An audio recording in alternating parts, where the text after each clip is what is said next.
Hello and welcome back to the Baggies Podcast YouTube channel, where of course we're giving you all the latest news, views and opinions on all things Albion. We are back again today with another match preview, looking ahead to West Bromwich Albion versus Rotherham United, which kicks off at 3 o'clock on Saturday in the EFL Championship. A big game for Albion, who look to extend their winning run in the Championship, really. I never thought we'd, looking back to the start of this season, I never thought I'd get to say those words, but 4 wins on the trot so far with Carlos Corberan. Could we get another one on Saturday? We'll be talking all about Rotherham, giving you a bit of an insight from the New York podcast, which will be interesting to hear what they think about themselves, and of course about West Brom as well.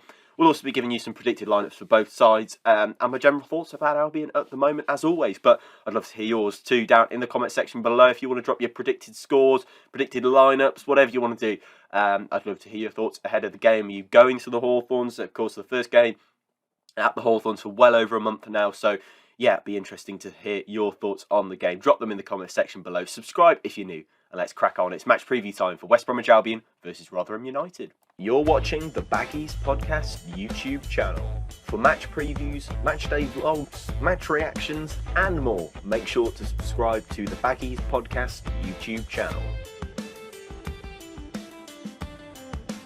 So let's start off with Rotherham United, 18th in the EFL Championship on 26 points.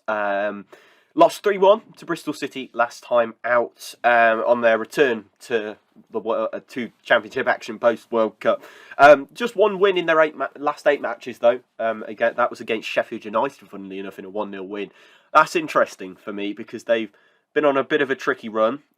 New manager, of course, in charge in Matt Taylor, so it'd be interesting to see how they kind of get on under him. He's not had too many games in charge of them so far, so quite curious to see what he can bring to the table. But as I said, 18th in the EFL Championship, not in a much better position than us, that's for sure. But lost on their return from the World Cup break. I think a lot of Miller's fans were kind of hoping that this would be the start of kind of a new era for them, with Matt Taylor coming in, and perhaps it hasn't quite been that yet. Of course, I think Rotherham's goal, they wouldn't probably mind me saying this, is to survive, which I think is fair enough. But yeah, just one win in the last 8 matches, and that came against Sheffield United, which is of course a massive win personally for them, of course, as a fellow in a Yorkshire derby, but also the fact that Sheffield United are very good, and we found that out in Carlos Corberan's first game in charge of the club. But they are 20th in the form table, not doing so well. 5 games, 1 win, 1 draw, and 3 losses. Of course, 4 of those games came before the World Cup, so can you count them? I probably would, because I'm going to count them for Albion, because we won before the World Cup break. But, of course, as I said, managed by Matt Taylor, former Exeter City manager who joined in October. Since then, he's managed 12 games as Rotherham boss, 3 wins, 3 draws, 6 losses, and 25% of those games coming as a win for him. So that's pretty interesting for me as well, because he's come in, not really made a massive impact, but still kind of steadily floating them away from the drop zone, which is where they don't want to be come the end of the season. Let's talk some stats. Top scorer is Chidozie Ogbene, who scored 6 goals so far. I don't know if Albion fans have heard of him, but he's a Republic of Ireland international, can play a multitude of positions, but has been playing up front for Rotherham this season so far. And 6 goals, I mean, that shows exactly what he can bring to the table. Top assists, Daniel Barlaser with 6 assists. So yeah, some good creative forces actually, and the stats kind of back that up, that they've been managing to create quite a few chances. 6th in the league for big chances created, which is 28. But not quite having the quality in front of goal to convert those chances and get those opportunities on target, with 22nd in the league for shots on target per game, with 3 shots on target. So creating a lot of chances, but not quite getting those shots on target and really testing the goalkeeper from those areas. So very interesting to see that from Rotherham.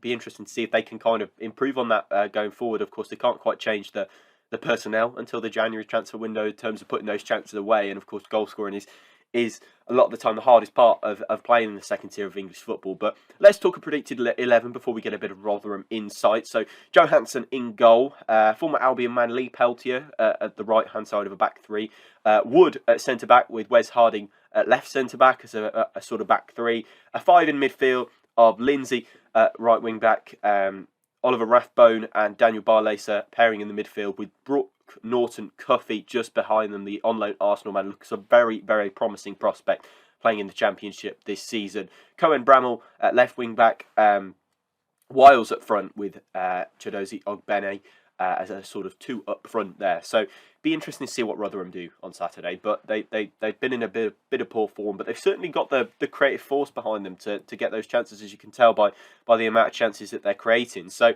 yeah, let's get a bit of Rotherham insight. We're welcoming Matt Lax from the New York Talk podcast onto the show. He's going to give us some thoughts on Rotherham ahead of the game.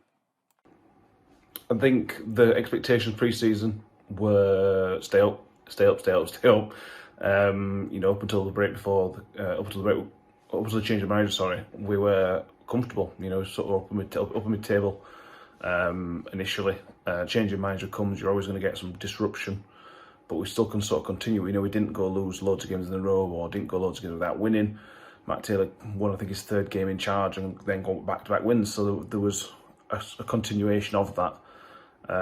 We are probably still above expectations, only just. We're a bit close to the relegation zone than we were. But the table's so tight, it's ridiculous. A couple of wins over Christmas, and you stick yourself probably top half again. So I think everybody's still happy, just about. Couple of losses over Christmas, things could be very, very different. So it depends on the next few weeks. But I think now we're performing just above expectation, I would say. Factor into that the change of management as well. I think the team have done really well. There was a couple of games where there was a bit of transition, but other than that, it was fine. Matt Taylor's quite impressive. You listen to him speak; he's quite an impressive person to listen to. I think vast majority of Rotherham fans are happy with the person we've got in. We would obviously prefer maybe not a change because of the disruption you get. But Matt Taylor feels like a step up. He feels like an improvement, and hopefully he can take us sort of to the next level and go from there. Obviously, West Brom's season from the outside up until 4 games ago was a bit of a disaster. Everybody expected West Brom to be sort of up there, certainly in the playoff picture. And in the relegation zone recently, that's opposite to where we thought you would be.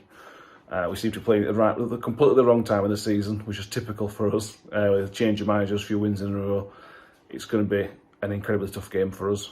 But pre-season, we'd have thought it was going to be a tough game. So I suppose we're where we thought we would be at the start of the season. The player that Rotherham fans were watching out from West Brom is Semi Ajayi. Obviously, you guys signed him from us, whatever it's 3 or 4 years ago now, and he's shown his worth.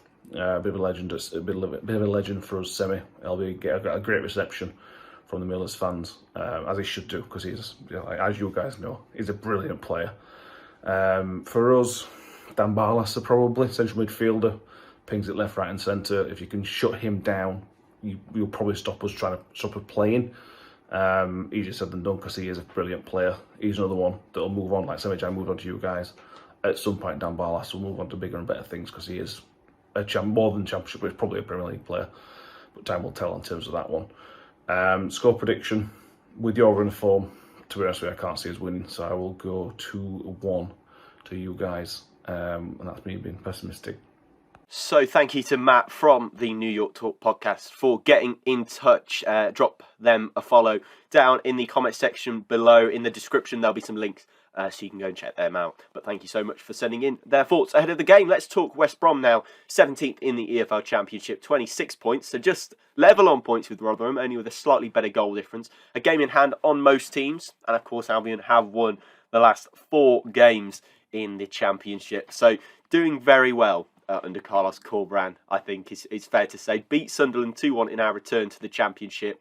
And should we win on Saturday, we could go as high as 14th in the league. The lofty heights of 14th with a win. Could overtake Birmingham City with a win as well. 6th in the form table in comparison to Rotherham, who are coming into this in pretty bad form. 5 games, 4 wins and just the 1 loss. All of those games under Carlos Corberán now.